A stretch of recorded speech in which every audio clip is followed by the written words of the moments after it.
jamana a tanyama no de ko sobake a tanyama no voilà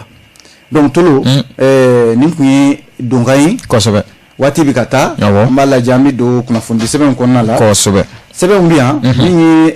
face du semaine le soir de Bamako yi allez bien nouvelle horizon bien façon ka face du semaine no le soir allez bien c'est le reporter ma ani l'indépendant ko sobe tolo ni face du semaine damado amina laje kan dado nunde kono kuma wala ko sobe amba damne ni mi sa o ye soir de Bamako tolo soir de Bamako ale kumana kodi ako aka bakurumbawla ko minye wale jugu ye no ye bamanci ya wale kosobe tolo abina fo do de be fara aka jamana in chamancela krenkreni yala bamanci ya jekulumbe no kama ko groupe de soutien à l'islam et aux musulmans kosobe bakurumbala ukama ko GSIM GSIM ko mali finitigi chama fagara ko olu no bala aywa yoro iba soro ladala anga finitigu de be bataki ke ka fo anyini bamanci fa anyini faga GSIM fana de bataki ke tolo kaya ka fo ko bamanci ma cham anga fo mali finitigi aywa ma chama de fagara kosaina kosobe ko olu no de bala ni bamanci jakulu min filɛ n'u kama groupe de soutien à l'islam et aux musulmans kosɛbɛ GSIM tolo ko bamanci wale dɔw kɛra u yɛrɛ communiqué kɛ ka maaw ladɔnniya k'a fɔ ko olu ka bamanci wale ninnu k'a ko ɲɛsinnen tɛ maa si ma ni mali finitigiw tɛ ayiwa ni yada agali ka jɛgɛrɛ jɛkulu de ye n'u kama ko GSIM u y'a yira k'a fɔ novembre kalo tile 12 tɛmɛnen na ko Bayangara ko u ye bamanci wale dɔ ta ka ɲɛsin mali finitigiw ma ye kosɛbɛ ko novembre kalo kelen kɔnɔna la a tile 26 tɛmɛnen GSIM y'a yira k'a fɔ mali finitigiw k'u bina jan dɔ kɔnɔ n'o ye mugu dɔ ye kosɛbɛ ko o ye olu fana nɔ ye ko hali ɲɔnɔ mara la ko u ye waleya dɔ fana kɛ o bɛɛ lajɛlen mugu minnu bɛ don dugumakolo jukɔrɔ tolo ko u ye olu fana nɔ ye décembre kalo min filɛ nin ye o tile 8 tɛmɛnen na tolo min ye dire ko mali armée a bɛna fɔ u yɛlɛla mugu dɔ fana ka ye tolo ko o y'a siɲɛ sabanan ye yadi agali ka mɔɔw ka communiqué kɔnɔna la ko u ye walejugu min kɛ ka tugu ɲɔgɔn na tolo ko n'i y'a bɛɛ fara ɲɔgɔn kan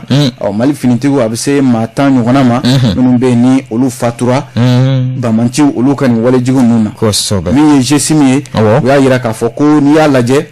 ko mali finitigiw fɛn fɛn bɛ ta ka ɲɛsin u ma nin waati laban in na ni kɔni ye mugu donni dugumakolo jukɔrɔ tolo ko a panna ni mali finitigiw ye olu GSIM ma ko olu de nɔ don ko wa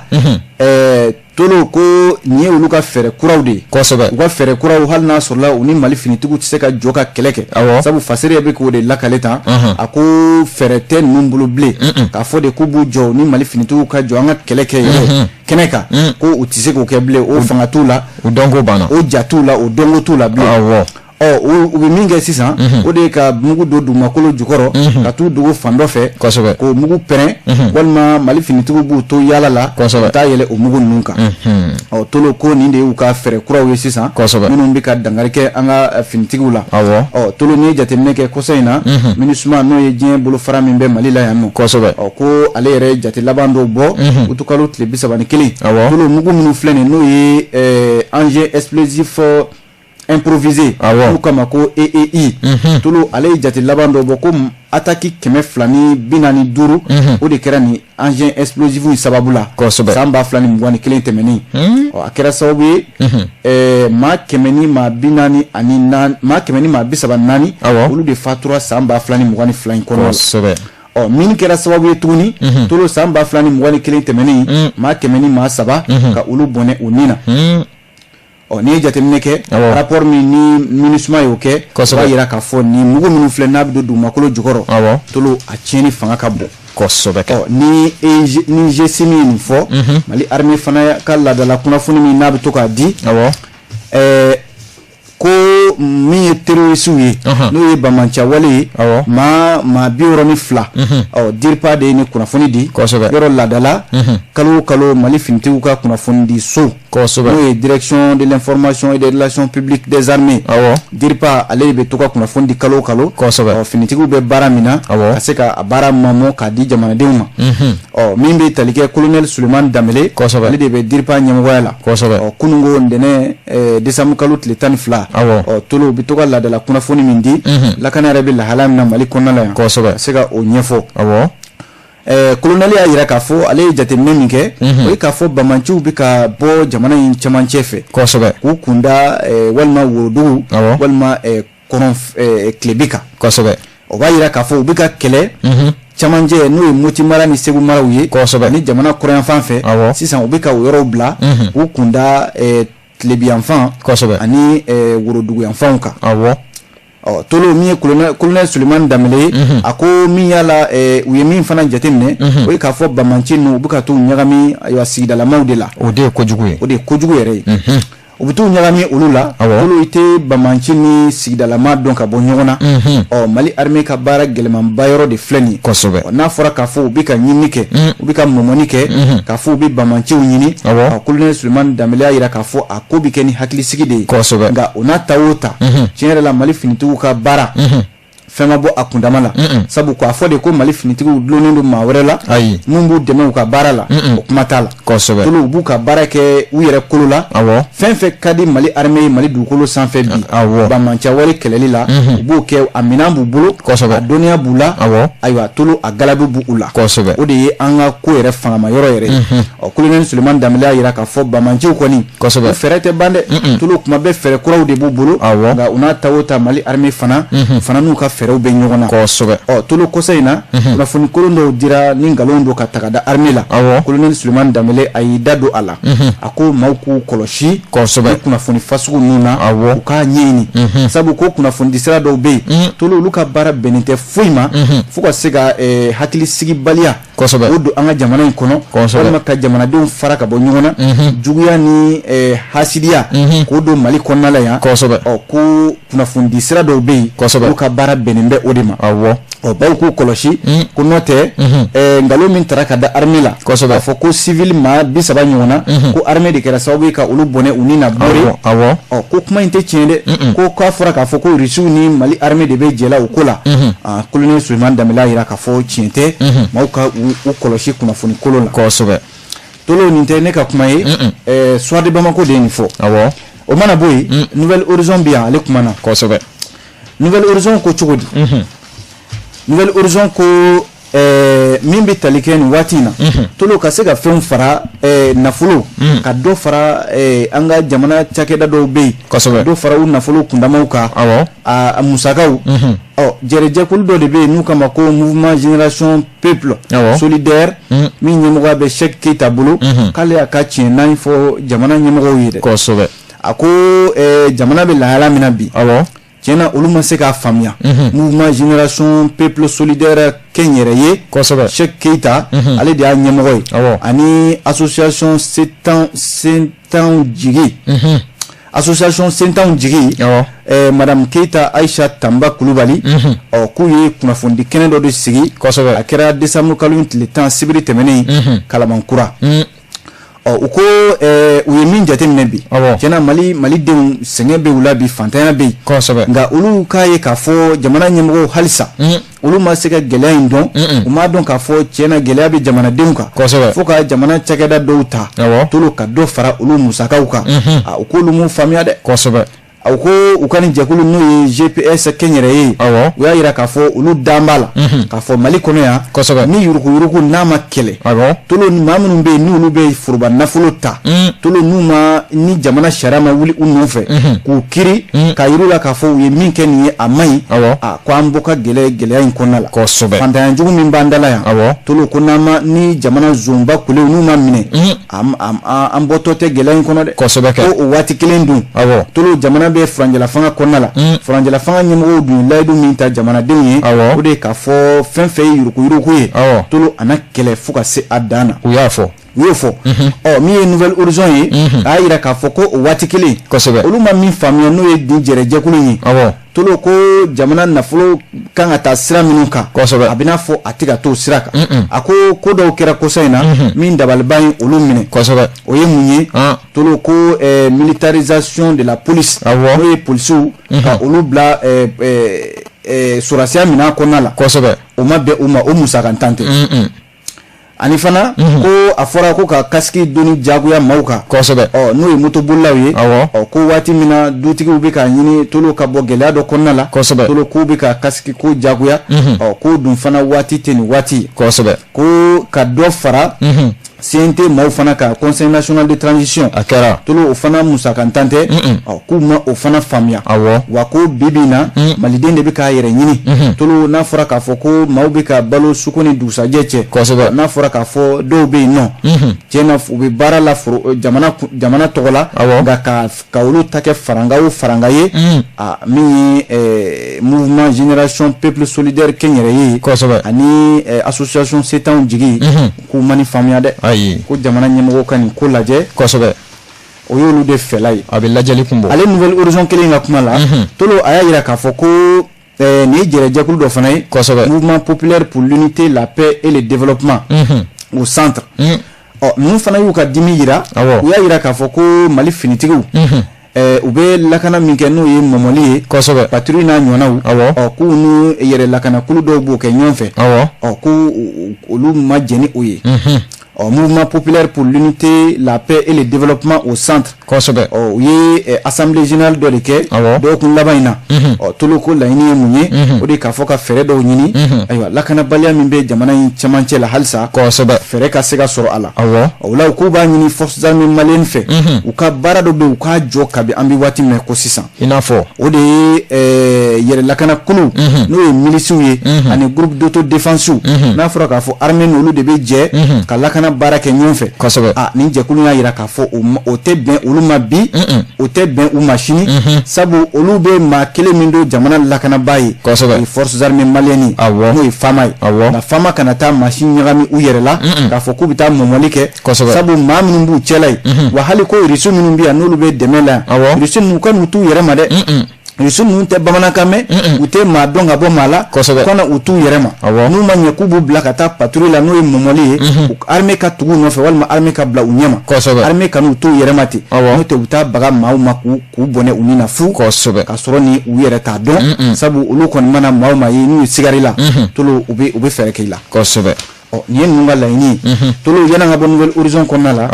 a yiralen bɛ k'a fɔ ɲinan kalanko fɛɛrɛ bɛ sɔn ka sɔrɔ a la sabu lakɔli karamɔgɔw k'a bɛna fɔ u ye jɛrɛba dɔ kɛ n'o ye assemblée dɔ ye jɛrɛ in syndicat signataire du 16 octobre 2016 ko ni gouvernement u bɛn hali n'a sɔrɔla article 39 ko tolo ale kɛlɛ kɛra sababu ye Mali kalanko waati dɔ la Ibrahim Bokar Keita ka waati la kalanko kun bisi basara nka article 39 in tolo n'a ma ɲɛ k'a tɛ sɔrɔ lakɔli karamɔgɔw ko mini min sɔrɔla u k'u bila u jufa la u ka taa kununko ntɛnɛn u ye jɛrɛ dɔ kɛ n'o ye assemblée générale dɔ ye u ko gouvernement ye laɲini min k'u ye o de k'a fɔ prime n'o ye kɛrɛfɛ sara dɔw ye ko prime spéciale minnu filɛ nin n'o ye sara kɛrɛnkɛrɛnnenw ye o ye farankan ninnu ministre min bɛ yen n'ale b'an ka baarako kunna ani dialogue social madame Jawara Awa Paul Diallo ko u ye tile 2 kɛ kuma ɲɔgɔnya la bɛn kɛra min kan tolo o de ye k'a fɔ farankan ninnu na 2,200 ni 200 o bɛ fara lakɔli karamɔgɔ minnu bɛ yen ni olu ye duguma lakɔli karamɔgɔw ye bɛnkan wɛrɛ bɛ yen nɔ o ye maître auxiliaire catégorie C 8,000 ani 500 olu ta faranga o bɛ k'o ye maître titulaire olu ta bɛ kɛ 9,000 ani 400 o bɛ fara olu kun maître principal olu ta ye 10,000 ani 400 professeur titulaire olu ta ye 12,000 ani 300 professeur principal olu ta ye 13,000 ani 800 min ye professeur agrégé ye olu ta ye 15,5 ani 800 kosɛbɛ tolo ni faranga nu ni y'a nafolo bɛɛ fara ɲɔgɔn kan Mali budget a bɛ t'i jɔ miliyari 9 ani miliyɔn 186 ani 6 kosɛbɛ ko lɔgɔli karamɔgɔ ko nin minɛ ka bila i da tolo a ka fisa i da langolo ye o jɛlen don a bɛ dɔɔnin bɔ a bɛ dɔɔnin bɔ dɛ ni article 39 ma sɔrɔ k'u ka nin minɛ ka bila u da walasa kalanko ale kana don ngalama na dɔ kɛra o mana bɔ yen min ye fasɛdi sɛbɛn lesɔrɔ ye ale bi yan tolo lesɔrɔ y'a yira k'a fɔ an ka sanfɛ lɔkɔliso min bɛ yen n'a filɛ ni Kabala cité universitaire Kabala ko dɔ bɛna fara a bonya kan n'a a daraja sabu ko kalanso kura dɔw a bɛna fɔ n'o ye campusw ye olu jɔra walasa kalandenw bɛ se ka taa kalan kɛ cogo min na kosɛbɛ ko bloc 7 ɲɔgɔn na o jɔra yen nɔ tolo n'i y'a lajɛ a bonya bɛ se hectare 9 ani murumuru 17 ma kosɛbɛ ko min donna ale da fɛ o bɛ se miliyari 30 ɲɔgɔn na de ma min ye Kabala ye yɔrɔ Kabala y'an ka sanfɛ lɔkɔliso ninnu bɛɛ lajɛlen ka kalan fanba bɛ kɛ yen nɔ sisan kosɛbɛ kunungo premier ministre Dr Sogɛl Kokala Mayiga ale ni min ye chinois ka ambassadeur Shin Jihong ani ka taa se sanfɛ lɔkɔliso ministre sanfɛ kalanso o ministre Amadou Keita ale tun bɛ kɛnɛ kan yen nɔ kosɛbɛ tolo k'u taara ni kalanso ninnu kurumukari nin b'a yira k'a fɔ ko lɔkɔlidenw tun bɛ laɲini min na n'o de ye k'a fɔ kalankɛyɔrɔ t'u bolo ko cité universitaire Kabala a bɛna fɔ kalanso kuraw jɔra ko u na se ka taa kalan kɛ nin yɔrɔ kofɔlen tolo ale lesɔrɔ kelen ka kuma la ko Kuluba maa 91 minnu bɛ baara kɛ jamanakuntigi yɛrɛ ka baarakɛyɔrɔ la n'o ye présidence ye tolo ko jɔnjɔn taara ka di olu ma ko waleɲuman dɔ bɔra jamana yɔrɔ ka ɲɛsin olu ma olu la maa 50 olu ye grade de chevalier de l'ordre national sɔrɔ min ye grade de médaille de mérite national avec effigie lion debout maa 37 olu y'o sɔrɔ ale lesɔrɔ kelen ka kuma la tolo ko Karim Keita ta kɛmɛ baara bi dɛ l'américain jamana de ko Karim Keita n'o ye Ibrahim Boubacar Keita ala ma hinɛ n'a la ale denkɛ tolo ko bi l'américain jamana wuli bɛ a nɔfɛ